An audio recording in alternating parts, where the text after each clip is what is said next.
Mutual fund investments are subject to market risks. Read all scheme-related documents carefully. Hello दोस्तों, आप सभी को गुलाब जामुन जैसी मीठी मीठी नमस्कार।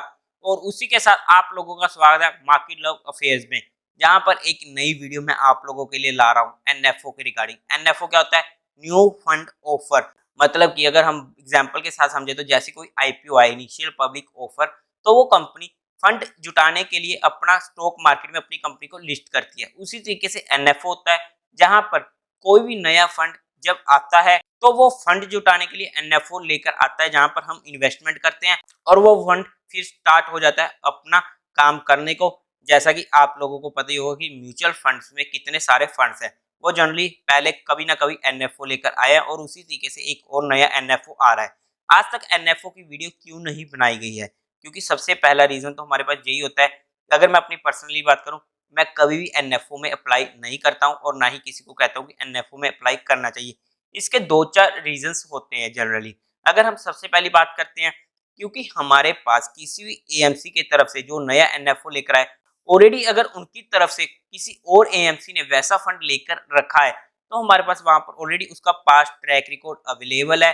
वहां पर हमें पता है कि कैसे काम करना है। तो हम एक नई एएमसी के थ्रू जो ये नया फंड लाया गया है, तो हम वहां पर रिस्क नहीं ले सकते जब हमारे पास ऑलरेडी सेकंड ऑप्शन अवेलेबल है जो पहले से ही होने वाली है। सेकंड पॉइंट आ जाता है मेजरली, क्योंकि अच्छी मार्केट में ना हर कोई चलता है, चाहे वो आपके स्पेशल स्टॉक्स की ही क्यों ना लिस्ट हो कि आपका हर कोई स्टॉक भाग लेता है, फंड्स भी भागते हैं। लेकिन जब बुरा वक्त आता है तब हमें देखना होता है कि फंड मैनेजर कैसे उस टाइम पर अपने आप को इस ऐसी मार्केट में सस्टेन करता है और वो अपने आप को इमोशंस पेशेंस कैसे कंट्रोल करते हुए उस फंड में काम कर रहा है। तो ये हमारे पास इंपॉर्टेंट पॉइंट आ जाता है, क्योंकि अब ऐसे नए फंड्स आते हैं तो वहां पर हमें ऑलरेडी नहीं पता होता कि वो कैसे मैनेज करेगा, तो वहां पर हमारे पास दिक्कत देखने को मिलती है। थर्ड पॉइंट, क्योंकि हमारे पास स्टार्टिंग में एनएफओ आता है तो वहां पर हमारे पास जो एक्सपेंस रेशियो होती है वो काफी ज्यादा होती है। 500 करोड़ से नीचे नीचे 2.25% की होती है, ऑब्वियसली काफी ज्यादा होती है। एंड द फोर्थ पॉइंट, अब एक छोटी अमाउंट को होल्ड करना इज इजी, लेकिन जब धीरे धीरे वो अमाउंट बढ़ती रहती है तो वहां पर भी हमें देखना पड़ता है कि कैसे एक फंड मैनेजर उस पैसे को यूज कर रहा है। हालांकि वो काफी ज्यादा एक्सपीरियंस्ड होने वाले हैं, या फिर अगर हम कहें कोई भी एएमसी अगर उनको काम दे रही है तो वो ऑब्वियसली कोई ऐसे तो दे नहीं रही होगी, उन्हें काफी एक्सपीरियंस्ड होगा और वो अपने दम पर ही, अपनी क्वालिटी के बेस पर ही वहां पर आए होंगे उस पोजीशन पर। लेकिन वहां पर अगर हम अपनी बात करते हैं, क्योंकि पैसा हमारा है, हमें दिक्कत ना हो इसलिए वहां पर हम ऑलरेडी अगर पास्ट रिकॉर्ड में हमारे पास वैसी कंपनी है तो हम वहां पर जाते हैं। ये हमारा मेन मोटो होता है, इसलिए मैं जनरली एनएफओ में इन्वेस्ट नहीं करता। लेकिन फिर आज ऐसा क्यों, इस एनएफओ पर वीडियो क्यों? तो देखो, आईसीआईसी की ना एक इम्पोर्टेंट खासियत यही रही है जो मैं आपको आगे बताऊंगा। जो ये एनएफओ लेके आ रही है, ये एक ऐसा एनएफओ लेके आ रही है कि जो ऑलरेडी इंडिया में किसी भी एएमसी के द्वारा पहले नहीं लाया गया है। और ऐसा ही आईसीआईसी हमेशा करती रहती है। तो जहां पर इसलिए मुझे ये एनएफओ पसंद भी आया। और जनरली जब मैंने इस मीटिंग को अटेंड किया फिजिकली, तो वहां पर जो भी मेरे रिगार्डिंग ऐसे डाउट्स थे वो मैंने वहां पर ऑलरेडी सबसे पहले वहां पर क्लियर किए हैं। तो वहां पर मैं ऑलरेडी पूरी तरीके से सेटिस्फाइड हुआ हूँ इस एनएफओ में, तभी मैं इस एनएफओ के ऊपर वीडियो बना रहा हूँ। लेकिन क्या हमको इन्वेस्ट करना चाहिए इस एनएफओ में? तो मैं आप लोगों को पहले बता दूं, ये कोई भी इन्वेस्टमेंट की टिप नहीं रहने वाली है, ना ही मैं आप लोगों को एडवाइस करने वाला हूँ। मैं सिर्फ आप लोगों को फंड का मोटो समझाने की कोशिश कर रहा हूँ, क्यों ये फंड, इसका एक्चुअल मीनिंग क्या है, क्यों आ रहा है। लेकिन अगर आप लोगों को म्यूचुअल फंड में या इंश्योरेंस सेगमेंट में कोई भी हेल्प चाहिए हो, या आपकी कोई भी क्वेरी हो, या आपको कुछ भी ओपन करवाना हो, फॉर एग्जांपल से आपको इस एनएफओ में भी इन्वेस्ट करना है, तो आपको डिस्क्रिप्शन में हमारी टीम का हेल्पलाइन नंबर मिल जाएगा। आप वहां से कांटेक्ट कर सकते हो हमारी टीम के साथ, तो आपकी पूरी की पूरी क्वेरी को जल्दी से जल्दी सोल्व करने की कोशिश करी जाएगी। अब हम चलते हैं सीधा इस इनोवेशन टाइप के फंड पर, जहां पर सीधा मैं आपको लेके चलता हूँ प्रेजेंटेशन पे और वहीं पर चेकआउट करते हैं। ये मैंने पीडीएफ खोली है आईसीआईसी प्रूडेंशियल इनोवेशन फंड की। लेकिन मैं ये बात आपको पहले ही बता दूं, ये पीडीएफ प्योरली और purely ICICI prudential mutual fund के द्वारा तैयार की गई है। ये मैंने तैयार नहीं की है, ये उनकी तैयार की हुई पीडीएफ को ही मैं आप लोगों के सामने दिखा रहा हूँ और आप लोगों को समझाने की कोशिश करूंगा कि क्या है ये चीज़ डिटेल में जाकर। देखो, तो ना ये इनोवेशन के ऊपर फंड रहने वाला है, जो ओपन होने वाला है NFO 10th ऑफ अप्रैल से 24th ऑफ अप्रैल इसकी लास्ट डेट होने वाली है। इस पीडीएफ में ना सीरियसली बोलूं, पहला पेज ही इम्पोर्टेंट रहने वाला है और यही पेज के ऊपर सारी की सारी डिस्कशन होने वाली है। अब अगर आप वो पहला पेज बोलोगे कि इसमें ऐसा क्या है, हमें तो कुछ नहीं दिख रहा, इसमें एक वर्ड है इनोवेशन। ये जो इनोवेशन वर्ड है ना, इसी की अहमियत रहने वाली है इस पूरी की पूरी पीडीएफ में, क्योंकि इसी के ऊपर जो फंड रहने वाला है और यही इस फंड की कैटेगरी को दर्शाएगा कि क्यों ये फंड इम्पोर्टेंट है। और स्पेशली आईसीआईसी एएमसी की ये हमेशा से खासियत रही है कि वो हमेशा नई चीजें लाने में हमेशा सबसे पहले आगे रहती है, चाहे वो फिर वो बूस्टर एसटीपी हो, फ्रीडम एसटीपी हो, बैलेंस एडवांटेज फंड हो, कुछ भी हो, आईसीआईसी उसमें हमेशा पहल करती है। और इसी तरीके से इनोवेशन फंड में भी आईसीआईसी ने पहल करी है। इस तरीके का कोई भी फंड हमारी एएमसी में अभी तक नहीं लाया गया है। देखो, अगर आप लोग बोलोगे कि नहीं सर इनोवेशन पे तो ऑलरेडी फंड है, वो ग्लोबली इनोवेशन पर है। अगर हम हमारे डोमेस्टिक, हमारे अपने घर की, हमारे इंडिया की अगर बात करें तो वहां पर इनोवेशन के लिए हमारे पास कोई भी एएमसी के द्वारा कोई भी फंड नहीं है। तो ये फंड उनकी तरफ से पहल की गई है, जो हमारे लिए काफी इंपॉर्टेंट रहने वाला है आने वाले टाइम में। अब इसका रीजन क्यों है वो आपको धीरे धीरे आगे पता लगता रहेगा। तो चलते हैं, स्टार्ट करते हैं इसको अच्छे से। जहां पर ना सबसे पहले इनोवेशन का मतलब समझना पड़ेगा कि व्हाट इज इनोवेशन। इनोवेशन को जनरली हम क्या समझते हैं कि ये तो एक प्योरली टेक्नोलॉजी के ऊपर है, क्योंकि इनोवेशन का मतलब हम लोग समझते हैं कि इन्वेंशन, और इन्वेंशन हमेशा टेक्नोलॉजी सेक्टर्स में ही ज्यादा होती है। बट इन रियलिटी अगर हम बात करें, इनोवेशन का असली मतलब होता है कि टाइम के साथ अपने आप को चेंज करना, और जो भी हमारी आगे आने वाली नीड्स होने वाली है उसके अकॉर्डिंग अपने आप को चेंज करके उसके अकॉर्डिंग एडॉप्ट करना। अब जहां पर जो कंपनीज अपने आप को टाइम के साथ एडॉप्ट कर लेती हैं, उनमें चेंजेस ले आती हैं, वही कंपनीज आगे चलती रहती हैं लॉन्ग टर्म में। अदरवाइज बहुत सारी ऐसी कंपनीज है जिनका नामो निशान तक मिट चुका है, और अभी भी कुछ ऐसी कंपनीज है जिनका आगे आने वाले टाइम में नामो निशान मिट जाएगा अगर वो अपने आप को चेंज नहीं करेंगे। यहाँ पर ना एक एग्जांपल लेके चलता हूँ। जो ना हम सबसे बड़ी इन्वेंशन मानते हैं, वो मानते हैं व्हील को, क्योंकि दुनिया में जब आदमी ने चक्के की खोज की, वहां से उस चक्के से क्या ही कुछ अब चल पड़ा है वो आप खुद समझदार हो।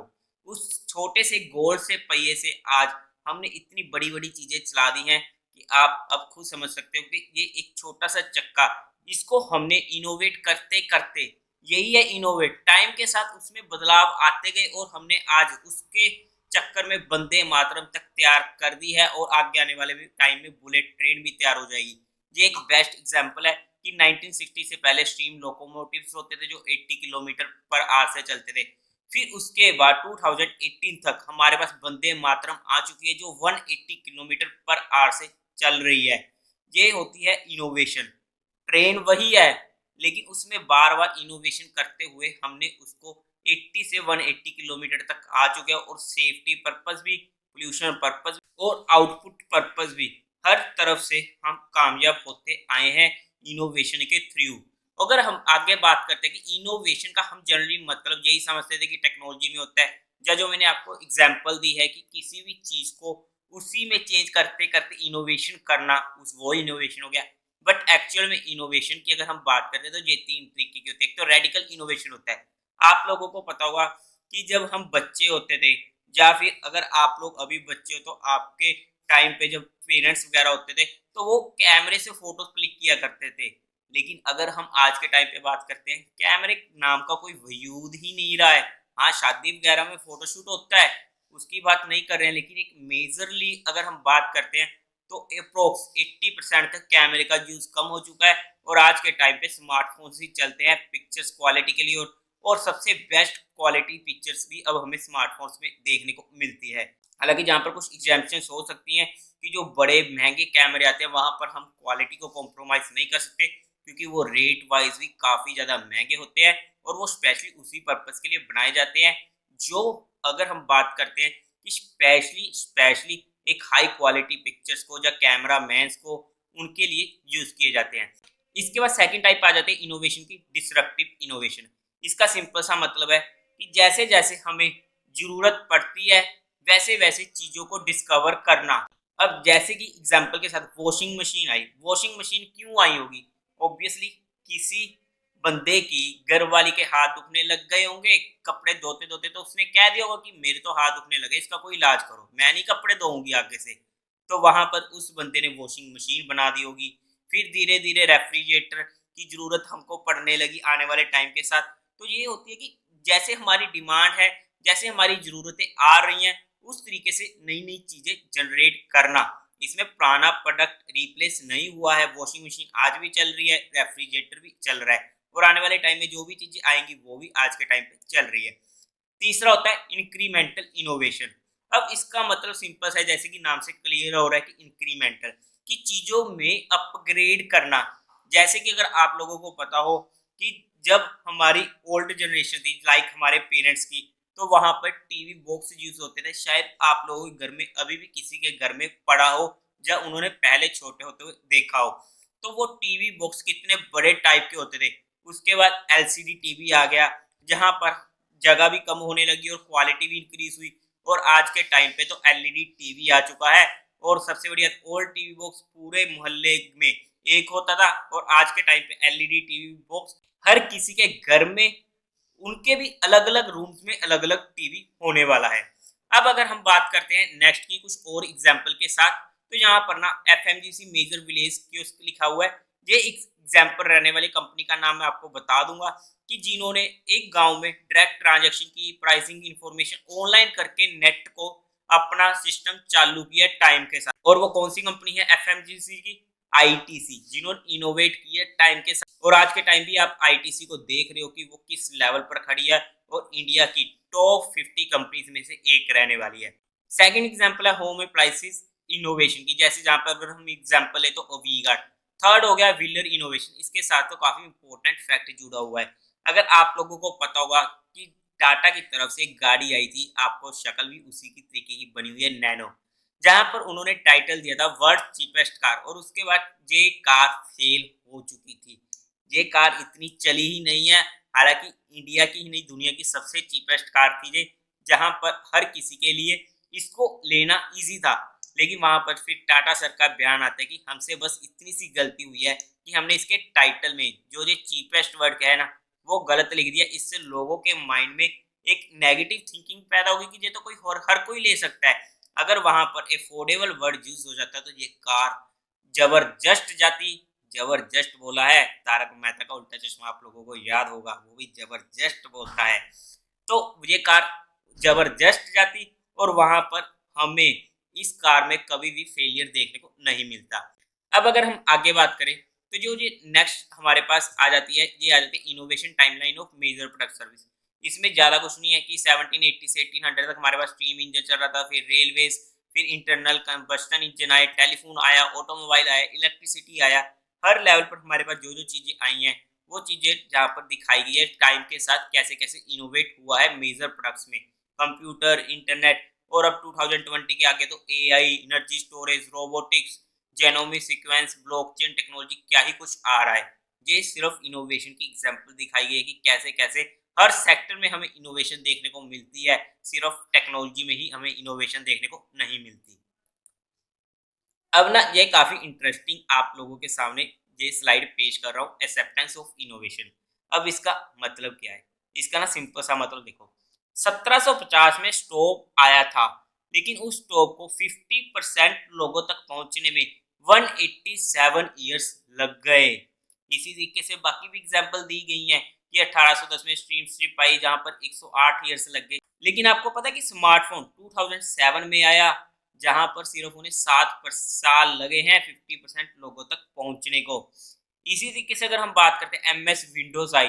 विंडोज हर कोई यूज करता है, 1985 में आई थी, लेकिन 1 बिलियन यूजर तक पहुंचने के लिए 26 इयर्स लग चुके थे। और टिकटॉक आप सभी ने यूज किया होगा, 2016 में आया और 3 सालों में 1 बिलियन यूजर तक पहुंच चुका था। ये होता है कि टाइम के साथ कितना हमें फर्क देखने को मिल रहा है कि चीजें कितनी जल्दी पेनिट्रेट हो जाती हैं। तो यहाँ से हमने जितना भी कुछ देखा, तो जहाँ से हमें यही पता लग रहा है कि इनोवेशन कहीं पर भी हो सकती है, सिर्फ टेक्नोलॉजी सेक्टर में ही नहीं, ये हर सेक्टर में हो सकती है। और जहाँ पर हमारा एक मीनिंग भी क्लियर हो चुका है कि इनोवेशन का मतलब सिर्फ टेक्नोलॉजी नहीं है। अब अगर हम बात करते हैं कि कौन-कौन से थीम्स हो सकते हैं इनोवेशन में, कौन-कौन से सेक्टर्स हो सकते हैं, तो चाहे वो पावर हो गया, स्पेशली एग्रोकेमिकल हो गया, फार्मा हो गया, एफएमसीजी हो गया, ऑटो हो गया, कोई भी सेक्टर हो सकता है। ये ज़रूरी नहीं है कि ये सेक्टर नहीं होगा, इनोवेशन किसी भी सेक्टर में हमें देखने को मिल सकती है। अब अगर हम बात करते हैं कि products innovation by tech company, तो जहाँ पर 1999 में लैपटॉप कंप्यूटर थे, फिर 2001 में पोर्टेबल मीडिया प्लेयर आ गए, देन 2007 में टेलीविजन एंड फोन आ गया, 2010 में टेबलेट पीसी आ गए, फिर पोर्टेबल लैपटॉप आ गए, 2015 में तो वॉच ही आ चुकी थी जो हम स्मार्ट वॉच कह सकते हैं, और 2015 प्रेजेंट में तो अब हम क्या ही कहें कि न्यूअर वर्जन ऑफ फोन आ रहे हैं जिसमें लगातार इनोवेशन हमें देखने को मिल रही है। जहाँ पर ना ये बहुत अच्छी एग्जांपल है। अगर हम बात करते हैं ना, इस शेयर का नाम मैं आपको लास्ट में बताऊंगा। 2007 तक 2% तक का मार्केट कैपिटलाइजेशन था एयरलाइन कंपनी में, और अगर हम 2022 में बात करते हैं 55% का मार्केट शेयर हो चुका है इस कंपनी का। और अगर आपको पता हो कि अगर हम डोमेस्टिक एयरलाइन से कहीं पर जाते हैं तो हमें कितना खर्चा पड़ता होगा पर किलोमीटर का, ये अप्रोक्स पड़ता है 4.5 किलोमीटर का। हालांकि अगर हम बात करते हैं इससे ज़्यादा तो हमें नॉर्मली कहीं पर भी जाना हो और रैपिडो वाले भी ले लेते हैं, और वहाँ पर हमें एयरलाइंस इतनी सस्ती पड़ रही हैं। अगर हम इस कंपनी की बात करते हैं तो इस कंपनी का नाम होने वाला है इंडिगो, यानी कि इंटरग्लोब, जिसने आज के टाइम पे 55% तक का मार्केट का शेयर हासिल कर लिया है। और ये क्यों किया है? क्योंकि इन्होंने इनोवेशन की है टाइम के साथ। सिमिलरली ऑटो इंडस्ट्रीज में भी हमें इनोवेशन देखने को मिली है।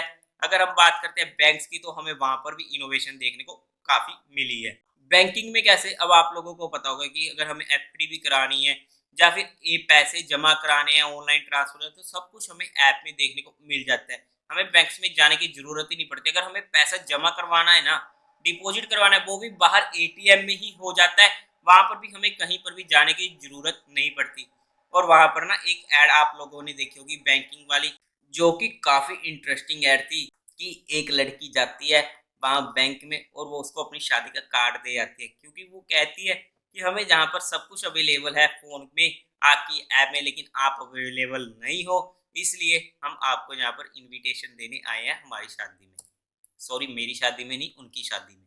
सिमिलरली रिटेलिंग केस में भी, कि कोई भी चीज सप्लायर से कंज्यूमर तक पहुंचते पहुंचते जो 50 रुपीज की चीज थी वो 150 रुपए तक हो चुकी थी, लेकिन जैसे ही हमारा यहाँ पर सिस्टम सुधरा, इनोवेशन आई, वो सीधी हमें ऑनलाइन मिल जाती हैं, और जहाँ पर हमें फाइनल प्राइस पड़ जाता है 80 रुपीज का, तो आधा रेट रह चुका है ऑलरेडी। तो ये सारी इनोवेशन की एग्जाम्पल है, चाहे वो केमिकल इंडस्ट्रीज में हो, उसी के साथ साथ ऑटो एंसिलियर्स में हो। अब यहाँ पर एक और शेयर्स याद आ जाता है, क्योंकि हमने सभी शेयर्स की रैली को यूज किया है, इसलिए मैं वहां पर शेयर्स के नाम ले रहा हूँ। अगर आप लोग हमारे से पहले से जुड़े हुए हो तो आपको भी पता होगा जिन जिन शेयर्स के नाम लिए वो कैसे कैसे यूज किए। Agriculture industrial application of the road, of the road application में एक कंपनी ऑफ द रोड में टाइल्स में बनाने को गई, और वहां पर उस कंपनी का शेयर हुआ स्काई रॉकेट, और वो कंपनी थी बालकृष्णा इंडस्ट्रीज, जिसे हमने भरपूर यूज किया है, अगर आप लोगों को याद हो। उसके जहाँ पर भी हमारे पास ये एग्जाम्पल्स ही रहने वाली है कि आईटी में हमें इनोवेशन कैसे देखने को मिली, data centre, internet outsourcing, digitalisation, और अब क्लाउड ऑटोमेशन पर काम हो रहा है। सिमिलरली फार्मा में, और उसी के बाद एनवीएफसी प्रोडक्ट पोर्टफोलियो की अगर हम बात करते हैं, तो जहाँ पर भी ना एक ऐसी एनवीएफसी कंपनी ने यूज करी थी इनोवेशन, जिसे हमने चार स्टडी के जरिए, टेक्निकल किस के जरिए कि कुछ तो चल रहा है यूज किया था, वो होने वाला है बजाज। आप लोगों के चेहरे पर मुस्कान भी आ चुकी होगी। अगर हम बात करते हैं कि अब कितना स्कोप पड़ा है, क्योंकि हम ऑलरेडी काफी ज्यादा काम कर चुके हैं इनोवेशन पे, अब और कितना स्कोप हो सकता है इनोवेशन में, तो ये ऐसा स्कोप है कि आने वाले 15-20 सालों में तो हमें काफी ज्यादा इंडियन मार्केट में सबसे ज्यादा हमें स्कोप देखने को मिलने वाला है, क्योंकि हम इंडियंस की ताकत को अंडर एस्टिमेट नहीं कर सकते हैं।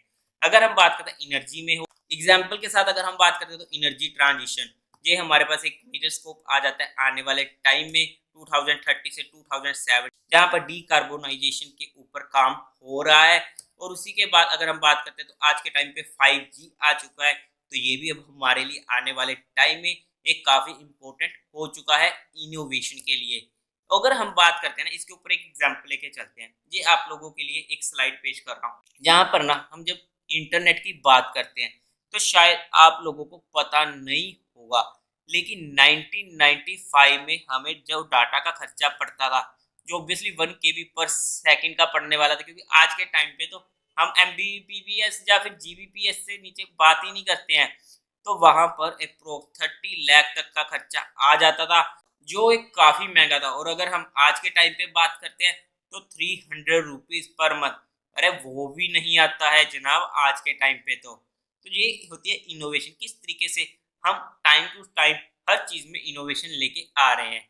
चाहे फिर वो एग्जांपल ऑटो एंसिलियर्स की, जहां पर भी हमारे पास अब ईवी कंपोनेंट्स में काफी ज्यादा इनोवेशन देखने को मिल रही है। चाहे फिर वो रेलवे की बात हो, जहां पर 2000 से लेकर 2030 तक हमारे पास वंदे मातरम तक आ चुके हैं, और आने वाले टाइम में बुलेट ट्रेन की भी बातें होने वाली है, जो हमारे लिए एक नई इनोवेशन आ जाती है। उसी के तरीके से डिफेंस सेक्टर हो गया, जहां पर aircraft, helicopter, radar, missiles, ammunition, हर जगह पर हमें काफी कुछ इनोवेशन देखने को मिल रही है। और शायद आप लोगों को पता हो कि डिफेंस सेक्टर पिछले साल से कितना ज्यादा फोकस में रहा है। अब अगर हम बात करते हैं इस फंड की, ये मैंने आप लोगों को फंड का एक बताया गया है कि किस तरीके का ये फंड होने वाला है। तो यहाँ पर ये मैंने आप लोगों को बताया कि ये किस तरीके का एनएफओ होने वाला है। इनोवेशन के ऊपर ही ये मेन एनएफओ था, और आप लोगों को इनोवेशन का मतलब क्लियरली समझाया गया है, ताकि आप लोग इस चीज को मिसअंडरस्टैंड ना कर जाओ। अब अगर हम बात करते हैं, वैसे मैं इस चीज को जनरली ज्यादा टाइम नहीं लूंगा, अगर हम बात करते हैं स्कीम के बारे में, तो इन्वेस्टमेंट का ऑब्जेक्टिव अगर हम बात कर लेते हैं, तो ऑब्वियसली हमें पता लग चुका है कि जहां पर लॉन्ग टर्म कैपिटल गेन के लिए ही हमें काम करना पड़ेगा, बिकॉज इक्विटी और इक्विटी रिलेटेड सिक्योरिटीज में ही हमारा यहाँ पर इन्वेस्टमेंट होने वाला है। बॉटम अप अप्रोच रहेगी, मतलब कि सबसे पहले ये स्टॉक अगर इनको पसंद आता है तो वो स्टॉक पिक किया जाएगा, उसके बाद बाकी चीजों को देखा जाएगा। फिर उसके ऊपर सेक्टर्स को देखेंगे, सेक्टर्स के देखने के बाद कंट्री को देखेंगे, ऑल ओवर द वर्ल्ड देखेंगे। तो ये होती है बॉटम अप अप्रोच, नीचे से चलकर ऊपर तक जाना। ADR, GDR, foreign securities, mutual fund, ETF, जहां पर इनका 20% से ज्यादा का एलोकेशन नहीं होगा, कम जरूर हो सकता है, एसेट एलोकेशन होगी। सेक्टर थीमेटिक फंड होने वाला है, मार्केट कैप में कोई दिक्कत नहीं होने वाली, चाहे वो लार्ज कैप हो चाहे मिड कैप हो। ये देखना पड़ेगा अपॉर्चुनिटी किस तरीके की है, उसके अकॉर्डिंग जहां पर मार्केट कैप डिसाइड होगी। ऑब्वियसली ये फंड ग्रोथ में रहने वाला है, वैल्यू इन्वेस्टिंग स्टाइल का फंड नहीं है, ये ग्रोथ स्टाइल इन्वेस्टिंग फंड है। मतलब जिन स्टॉक्स में इनको ग्रोथ देखने को मिलेगी वहां पर ही ये इन्वेस्टमेंट करने वाले हैं। अगर हम बात करते हैं कौन से सेक्टर्स हो सकते हैं, जो कोई भी सेक्टर हो सकता है, ये जरूरी नहीं है कि सिर्फ टेक्नोलॉजी वाला सेक्टर होगा या टेलीकॉम वाला सेक्टर होगा। जो भी किसी भी सेक्टर का जहां पर भी इनोवेशन देखने को मिलेगी, उस तरीके से जहां पर स्टॉक सिलेक्शन होगी। अब अगर हम बात करते हैं, तो ये mid cap, small cap, large cap किसी में भी हो सकता है, ये मैं आप लोगों को क्लियर कर चुका हूँ। उसके बाद अगर हम बात करते हैं एक्रॉस जियोग्राफी, मतलब कि इनका जहाँ पर ये कहना है कि ऑलमोस्ट 80% तो हमारा यहाँ पे इंडिया डोमेस्टिक में ही अप्लाई होगा, लेकिन कुछ ऐसी इनोवेशन है जो इंडिया में नहीं होती है, जो बाहर होती हैं, तो वहां पर हम 20% तक, मैक्सिमम 20% तक वहां पर ग्लोबली जा सकते हैं। अब ये कहा है कि क्यों हमें इन्वेस्ट करना चाहिए। पैंडेमिक में हमें पता लगा कि किस तरीके से डाइवर्सिफिकेशन वगैरह ज़्यादा जरूरी है, जियोपॉलिटिकल कंडीशन में हमें एक दूसरे के ऊपर डिपेंडेंट नहीं रहना चाहिए। और तीसरा इन्फ्लेशन। तो ये रीजंस बताए हैं इन्होंने हमें क्यों इन्वेस्ट करना चाहिए। ये रेट हाइक्स के लिए स्लाइड है कि यूएस में 450 बीपीएस बढ़ चुका है अब तक। अगर हम यूरोजोन की बात करते हैं 300 बीपीएस, और इंडिया में सिर्फ 250 बीपीएस ही बढ़ा है। अब यहाँ पर ये इंपॉर्टेंट सेक्टर्स इन्होंने पेश किए हैं कि जिन किन किन सेक्टर्स में हमारी इनोवेशन फाइंडिंग होगी, जहां पर इन्होंने इन्वेस्टमेंट प्रोसेस को दिखाया कि किस तरीके से वो इस किसी भी स्टॉक में इन्वेस्टमेंट करेंगे। जब उन्होंने अपना पूरा का पूरा प्रोसेस दिखाया कि सेक्टर थीम सिलेक्ट होगा, ट्रेंड इवैल्यूएशन देखेंगे, स्टॉक यूनिवर्स होगा, फिर क्वालिटेटिव असेसमेंट होगा, क्वांटिटेटिव होगा, सेक्टर एलोकेशन होगा, फिर पोर्टफोलियो की कंस्ट्रक्शन होगी। अगर आपको कुछ नहीं पता इसमें से तो मुझे कमेंट कर दीजिएगा, तो फिर अगर आप लोग चाहोगे तो इन चीज़ों पर डिटेल्ड वीडियो बना दूंगा। लेकिन मेरा यहाँ पर मोटो फंड के मोटो को समझा रहा था, ना कि इन चीज़ों को। अब अगर हम बात करते हैं तो ये पोर्टफोलियो की फीचर्स रहने वाली है, ये आप लोग देख सकते हो। मेरा यहाँ पर ये कोई भी मोटो नहीं है कि मैं आप लोगों को बेसिक डिटेल्स बताने की कोशिश कर रहा था। मेरा यहाँ पर मोटो था कि आप लोगों को एक नॉलेज हो कि किस तरीके से कोई भी एनएफओ आता है। लेकिन ये एनएफओ की वीडियो मैंने पहली बार बनाई है, और क्यों बनाई है ये मैं आप लोगों को शुरू में बता चुका। तो आई होप कि अब आप लोगों को यहाँ पर सारे पॉइंट्स क्लियर हो चुके होंगे। वीडियो लंबी बनी है, लेकिन जो वीडियो का मोटो था वो मैंने आप लोगों तक पेश कर दिया है। लेकिन एक बात याद रखिएगा, इन्वेस्टिंग करने से पहले एक बार अपने फाइनेंशियल एडवाइजर से जरूर पूछ लीजिएगा, because mutual funds are subjected to market risk. Please read and careful all the document related schemes. ये जरूरी वर्ड्स है और इसकी अहमियत को कम मत समझिएगा कि एक जी इन्होंने छोटी सी लाइन लिख दी है तो हमने बोल दी हमारा काम हो गया, लेकिन इस लाइन को समझना बहुत जरूरी है। बिकॉज जब हमारी हार्ड एंड मनी लगी होती है वही हमारे लिए सबसे इम्पोर्टेंट है। और अगर हम वैसे एग्जाम्पल बात करते हैं किसी भी फंड में, not in this fund only, हमें मिनिमम 3 से 5 ईयर्स का टाइम तो देना ही पड़ेगा, तभी वहां पर हमें म्यूचुअल फंड में कंपाउंडेड का फायदा देखने को मिलता है और तभी वहां पर जाकर हम लंबे समय में म्यूचुअल फंड में पैसा बनाते हैं। क्योंकि शॉर्ट टर्म में म्यूचुअल फंड में पैसा बनाना is not a easy task. और वैसे भी अगर बोला जाए शॉर्ट टर्म में कभी भी पैसा नहीं बनता है, और अगर ऐसे में कहीं पर भी पैसा बनता है तो वो पैसा ज्यादा टिकता नहीं है। ये रियलिटी है और इस बात को मानना पड़ेगा। तो देवी और सज्जनों, उम्मीद है आप लोगों को ये वीडियो अच्छी लगी होगी, तो इस वीडियो को लाइक कीजिएगा, शेयर कीजिएगा और साथ ही साथ चैनल को सब्सक्राइब करें। Thank you very much.